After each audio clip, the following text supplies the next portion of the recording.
Right now, markets are shaking out weak hands, and that's exactly when real money is made. The question everyone is asking is simple. Is this the right time to buy gold and silver, or should we wait? Let's break it down clearly, logically, and honestly. Right now, gold trading in the $4,843, $4,957 per ounce range, and silver trading between $73, $85 per ounce represent what seasoned investors call a strategic buying zone, not a danger zone.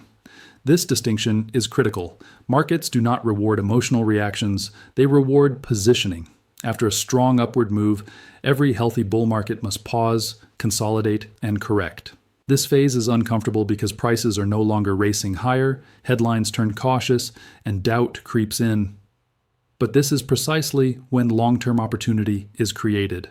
The current price levels are not signaling weakness in gold and silver, they are signaling balance returning after excess momentum. These pullbacks are how markets reset before their next leg higher. Gold holding near the $4,900 level is especially important. In past cycles, once gold establishes a higher price range after a breakout, it rarely revisits its old lows. Instead, it builds a base above previous resistance and turns that resistance into long-term support. What we are seeing now is gold defending value, not losing it. Even with short-term selling pressure, gold has not collapsed, which tells us institutional demand, central bank interest, and long-term capital are still present. Weak hands exit during corrections, strong hands quietly accumulate. That accumulation often happens when prices feel stuck or boring, exactly like now. I am recording on Friday, February 6th, 2026, 3:10 a.m. here in New York City. Before we continue, if you're getting value from this video, make sure to hit the subscribe button and turn on notifications so you don't miss upcoming updates. And drop a comment below. What time is it where you are right now and where are you watching from? I love seeing how global this community is. Leave your location and local time, and I'll catch you in the next one. Silver's situation is even more revealing. After running up aggressively and touching levels near $120, silver pulled back sharply, which has scared many investors into thinking the move is over. But historically, silver never moves in a straight line. Its rallies are fast and violent, and its corrections are equally sharp. A pullback from $120 into the $70, $80 range is not abnormal. It is typical behavior within a bull market. What matters is not how fast silver fell, but where it stabilized.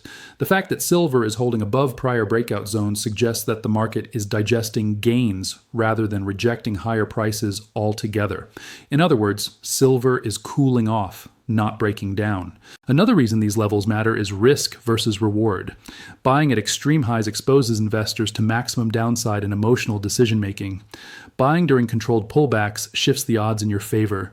At current prices, the downside risk is more limited compared to the upside potential if gold and silver resume their long-term trend. This is where professional capital steps in, not because prices are exciting, but because they are reasonable. When assets are fairly priced after a correction, patience replaces panic, and strategy replaces speculation. It's also important to understand that price corrections do not mean fundamentals have changed. Inflation pressures, rising debt levels, currency devaluation, and geopolitical uncertainty remain firmly in place. None of the structural reasons people own gold and silver have disappeared just because price is pulled back. In fact, corrections often strengthen the long-term case by removing leverage and speculative excess from the market. When leverage is flushed out, the next rally is usually more sustainable and powerful. Psychologically, this phase is designed to make investors hesitate. When prices rise, people feel confident but pay more. When prices fall, people feel fearful and wait. Strategic buying zones exist exactly in this emotional gap. The opportunity lies in acting when conviction is required, not when confirmation is easy. History shows that the biggest gains in precious metals come not from chasing breakouts, but from accumulating during quiet pullbacks when sentiment cools.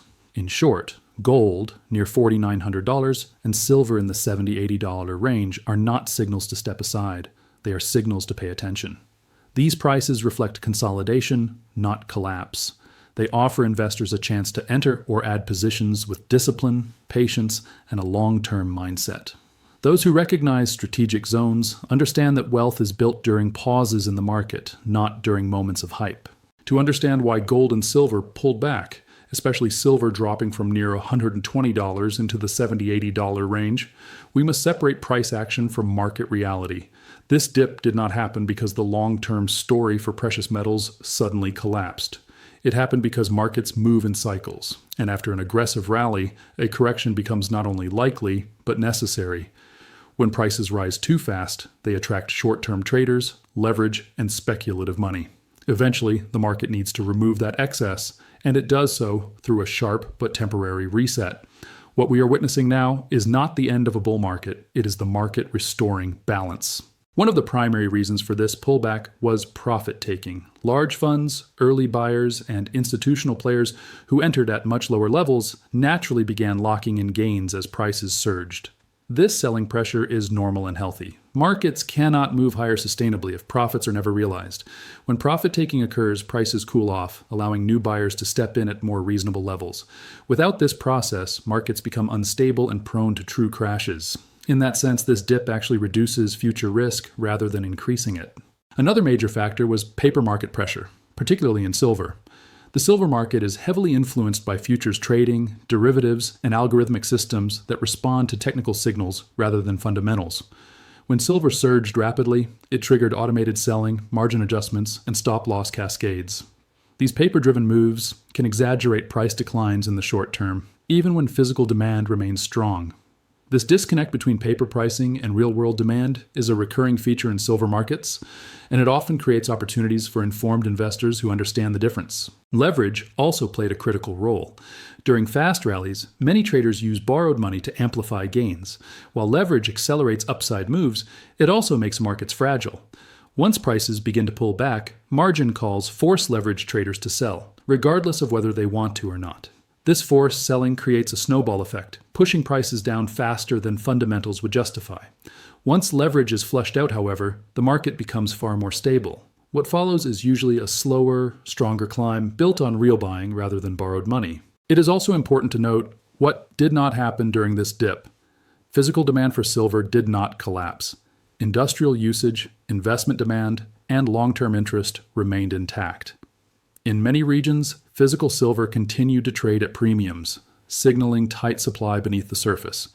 This divergence, falling paper prices alongside firm physical demand, is a classic sign of a healthy correction rather than a structural breakdown. When price drops but demand does not, it suggests the market is being temporarily distorted, not fundamentally weakened. Gold's behavior reinforces this interpretation.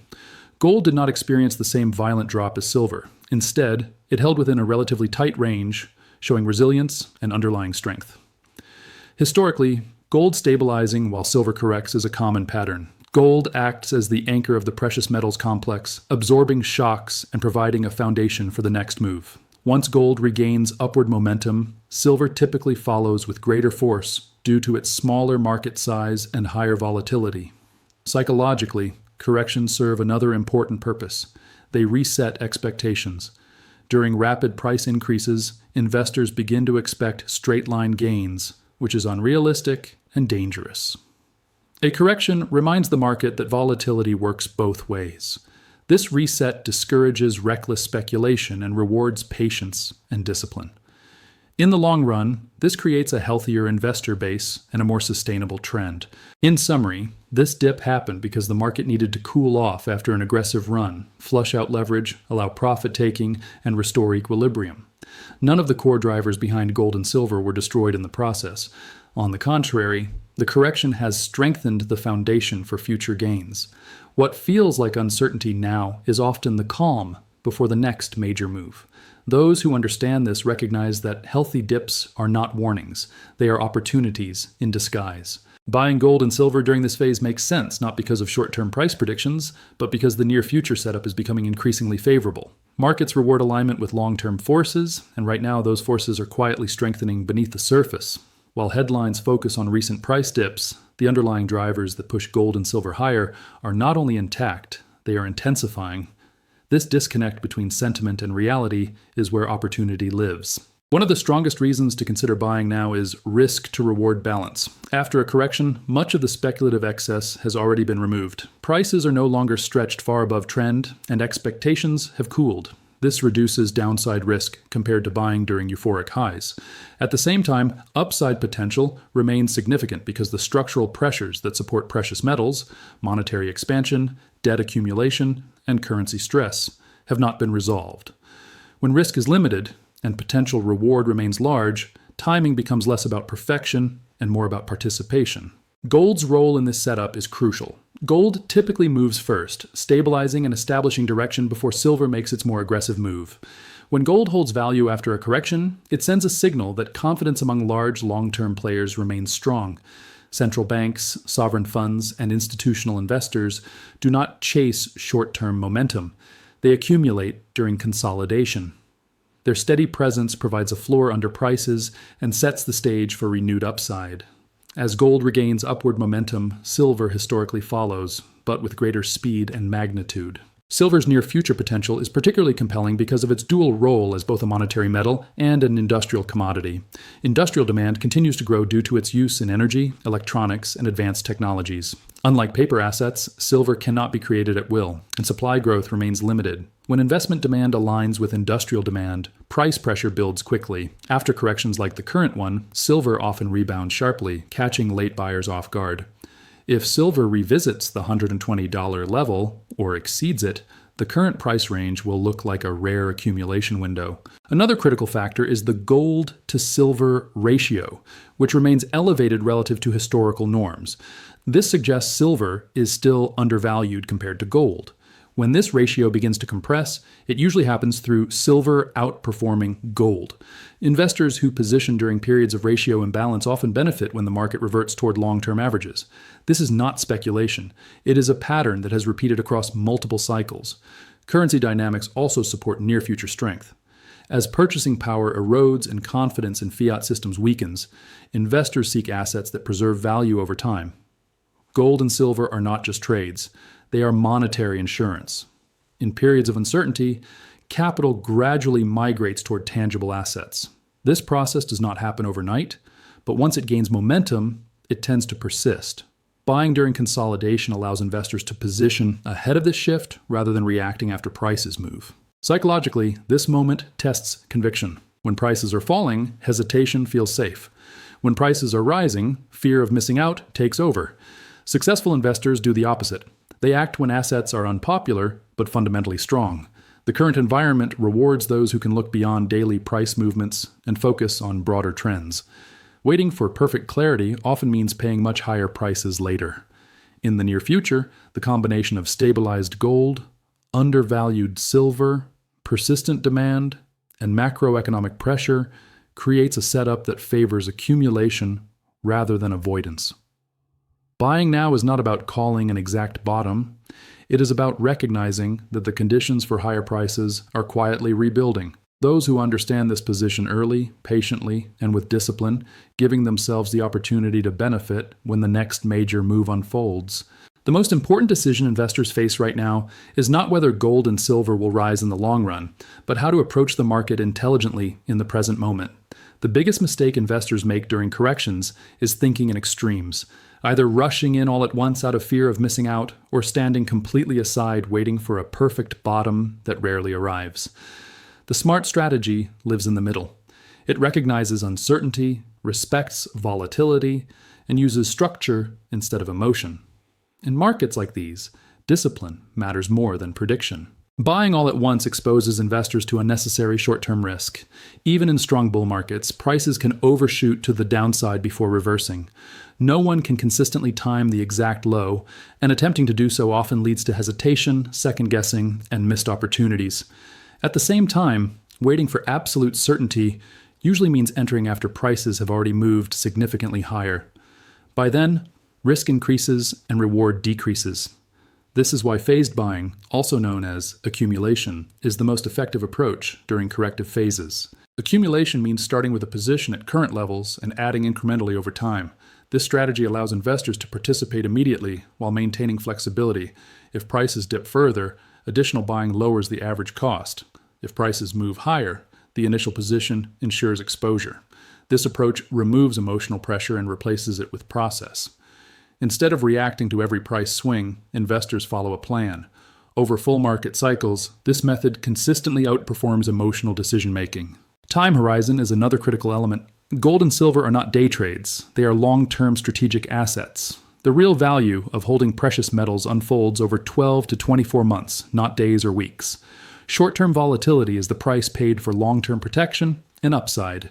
Investors who constantly monitor daily price movements often lose conviction and exit positions prematurely. Those who define their time frame in advance are far more likely to stay invested through normal fluctuations and benefit when trends reassert themselves. It is also important to understand that markets often move when investors feel least prepared. By the time sentiment turns clearly bullish, prices are usually much higher and risk is significantly greater. Major rallies in gold and silver tend to begin quietly during periods of skepticism and low confidence. Accumulating during these phases feels uncomfortable, but discomfort is often a sign that opportunity exists. Comfort usually arrives after the move has already happened. Risk management does not mean avoiding exposure. It means controlling it. A structured accumulation plan limits regret in both directions. If prices fall further, investors are prepared. If prices rise, they are already positioned. This balance reduces emotional stress and increases consistency. It also aligns with how professional capital operates. Large investors rarely attempt to perfectly time markets. They build positions over time, especially during periods of uncertainty. Another advantage of buying gradually is psychological resilience. When investors commit all their capital at once, every price movement becomes emotionally charged. Fear and doubt intensify, often leading to poor decisions. Phased buying spreads emotional risk just as it spreads financial risk. It allows investors to remain rational, patient, and focused on long-term objectives rather than short-term noise. In the current environment, gold and silver are not flashing warning signs. They are presenting a test of discipline. The question is not whether to buy or not, but whether to approach the opportunity with structure and patience. A thoughtful accumulation strategy respects the reality that markets are unpredictable in the short term, but directional over the long term. Those who adopt this mindset are far better positioned to benefit from future moves. In the end, successful investing is not about bravado or perfect timing. It is about consistency, planning, and conviction. Buying gradually, holding patiently, and ignoring short-term volatility is how wealth is built in precious metals. This is not the moment for extremes. It is the moment for smart, steady positioning.